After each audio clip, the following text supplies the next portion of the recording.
And అందరికీ welcome back to my channel. ఈరోజు మేము మన శ్రీకాకుళం జిల్లాలో ప్రసిద్ధి చెందినటువంటి మరొక టెంపుల్ శ్రీకూర్మం. ఇది చాలా ప్రాచీనమైనది. ఈ రోజు అయితే మేము ఆ టెంపుల్కి దర్శనానికి వెళ్తున్నాము. మేము ఏ విధంగా వెళ్ళాము, మాకు ఏ విధంగా ఆ భగవంతుని దర్శనం జరిగిందో నేను మీకు ఈ వీడియో ద్వారా షేర్ చేసుకోవాలి అనుకుంటున్నాను. మన ఛానల్ని ఇంకా ఎవరైనా మీలో సబ్స్క్రైబ్ చేయకపోయిన వాళ్ళు ఉంటే ప్లీజ్ సబ్స్క్రైబ్ చేసుకోండి. మీ సపోర్ట్ నాకు ఎప్పుడూ ఉండాలని కోరుకుంటున్నాను. ఇలాంటి మరెన్నో మంచి వీడియోలు మీ సపోర్ట్ వల్ల చేయాలనుకుంటున్నాను. ఇప్పుడైతే మనం వీడియోలోకి వెళ్ళిపోదాం. అసలు ఎర్లీ మార్నింగే వెళ్ళిపోతున్నాము, ఎందుకంటే అక్కడికి వెళ్ళేటప్పటికే ఎండ ఎక్కువగా వచ్చేస్తుందని. సమ్మర్ స్టార్ట్ అయినా కానీ మంచు కురవడం మాత్రం తగ్గట్లేదు. చిన్న బాబు ఉన్నాడని ఎర్లీ మార్నింగ్ వెళ్ళిపోతున్నాం, బట్ మంచుకి దొరికిపోయాము. మా వారైతే నిదానంగా వెళ్తున్నారు. ఆ మంచులో వే కూడా కనిపించట్లేదు. హైవే కాబట్టి సరిపోయింది. లూబ్ లైన్ అయితే ఎదురుగా వచ్చిన వెహికల్స్ కనిపెట్టలేము. శ్రీకూర్మంకి అయితే చేరిపోయాము, అంతా క్షేమంగానే వచ్చేసాము. ఇదేనండి ఎంట్రన్స్ టెంపుల్. చాలా రద్దీగా ఉంది ఈరోజైతే గుడిలో. ఇక్కడైతే పూజ సామాన్లు తీసుకొని దర్శనానికి అయితే లోపలికి వెళ్ళిపోయాము. మన శ్రీకాకుళంలో ఈ శ్రీకూర్మం దేవాలయం చూడదగిన ప్రదేశాలలో ఒకటని చెప్పవచ్చు. శ్రీ మహావిష్ణువు యొక్క దశావతారములలో రెండవదైన కూర్మ రూపంలో స్వయంభుగా వెలిసిన దివ్యక్షేత్రము ప్రపంచంలో ఇది ఒక్కటే. అనేక లక్షల సంవత్సరములకు పూర్వము నాటిదైన ఈ క్షేత్రములలో ఆలయము శిథిలమైన ప్రతిసారి నూతనముగా అనేక సార్లు నిర్మాణము జరిగినదని, ఇప్పటి దేవాలయము సుమారు 700 సంవత్సరములు నాటిదని తెలియచున్నది. అత్యంత పవిత్రమైన ఈ క్షేత్రమునకు చెందిన ప్రస్తావనలు కూర్మ, పద్మ, విష్ణు, అగ్ని, బ్రహ్మాండ పురాణములలో కనిపిస్తాయి. ప్రపంచములోనే అరుదైన ఈ క్షేత్రము 2 ధ్వజస్తంభములకు అద్భుతమైన శిల్పకళకు నిలయము.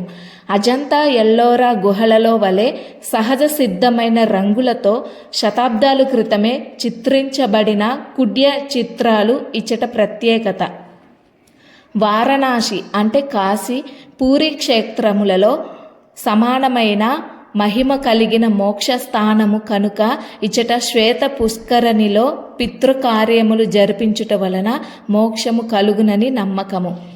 నిత్య అభిషేకములు జరిగే అరుదైన వైష్ణవ క్షేత్రములలో ఒకటైన ఈ దివ్య క్షేత్రము శ్రీ రామానుజాచార్యులు వారి 16వ అత్యంత అభిమాన క్షేత్రములలో ఒకటి. లవకుశలు, బలరాముడు, శ్రీ ఆది శంకరాచార్యులు, శ్రీ రామానుజాచార్యులు, శ్రీ నరహర తీర్థులు, శ్రీ చైతన్య మహాప్రభువు, శ్రీ కృష్ణదేవరాయలు వంటి ఎందరో మహానుభావులు దర్శించుకున్నది పుణ్యక్షేత్రము. టెంపుల్ లోపలికైతే వచ్చేసాము. ఇక్కడ చూసారా దేవుని విగ్రహాలు ఎంత బాగా అలంకరించారో, అసలు ఎంత బాగుందో చూడ్డానికి. ఇక్కడైతే దర్శనం కంప్లీట్ అయిపోయింది. అలా వెళ్తున్నాం. ఫొటోస్, వీడియోస్ అలౌ చేయలేదు. దర్శనం కంప్లీట్ చేసుకొని బయటకైతే వచ్చేసాము. బయట అయితే మనకి ఈ విధంగా కనిపిస్తుంది. చాలా బాగుంది, చాలా పీస్ఫుల్గా అనిపించింది. ప్రతి ఒక్కటి కూడా చిత్రకళా నైపుణ్యానికి ప్రతీక అని చెప్పుకోవచ్చు. ఎంత బాగుందంటే ఇక్కడైతే తాబేలు పార్కు ఉంది. లోపల మనకి చాలా తాబేళ్ళు అయితే ఉన్నాయి. కాసేపు మా బాబుని ఇవన్నీ చూపించి తర్వాత అలాగైతే బయటికి వెళ్ళిపోయాము. చూసారు ఎన్ని తాబేళ్ళు ఉన్నాయో. అసలు ఎంత బాగున్నాయంటే ప్రతి ఒక్క తాబేలు కూడా అటు ఇటు తిరుగుతూ ఎంత బాగా కనిపిస్తున్నాయో. దర్శనం కంప్లీట్ అయిపోయిన వెంటనే తాబేలు పార్కు చూసి అయితే మేము బయటికి వెళ్ళిపోయాము. మా బాబు అయితే డల్గా ఉన్నాడు, అంటే జర్నీ చేసి చేసి టైర్డ్ అయిపోయాడు. అలాగైతే బయటకు వచ్చేసాము. ఇక్కడ చూసారా శ్వేత పుష్కరిణి ఇదేనండి. ఇక్కడ పితృకార్యములు చేస్తే వాటికి మోక్షము కలుగుతుందని నమ్మకం. ఇక్కడైతే అలా కాసేపు తిరిగి వెళ్ళిపోతున్నాం. క్యూ అయితే చూసారా ఎంత ఎక్కువగా ఉందో. ఈరోజు చాలామంది దర్శనానికి వచ్చారు. నేనైతే ఇక్కడ తాబేలుకి సంబంధించిన చిన్న విగ్రహం అయితే తీసుకున్నాను. అది పూజ గదిలో పెట్టుకుందామని. మా బాబు అసలు దింపడమే లేటు. ఎలా తిరుగుతున్నాడో చూడండి బళ్ళు పట్టుకొని. అసలు వాడు డల్గా ఉన్నప్పుడు సైలెంట్గా ఉంటాడు, లేకపోతే ఈ విధంగా తిరుగుతూనే ఉంటాడు. ఇక్కడైతే మాకు కావాల్సిన వస్తువు తీసుకొని రిటర్న్ అవుతున్నాము.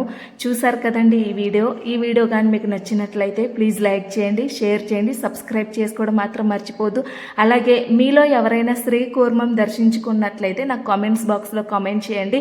ఇంకా ఎవరైనా మీలో దర్శించుకోకపోయిన వాళ్ళు ఎవరైనా ఉంటే ఖచ్చితంగా దర్శించుకోండి. మన శ్రీకాకుళం జిల్లాలో చూడదగిన ప్రదేశాల్లో ఇదొకటని చెప్పవచ్చు. చాలా ప్రశాంతంగా ఉంటుందండి. గుడి మాత్రం చాలా పీస్ఫుల్గా అనిపిస్తుంది. తప్పకుండా దర్శించుకోండి. ఒక మంచి వీడియోతో మళ్ళీ కలుద్దాం. Thank you so much to all.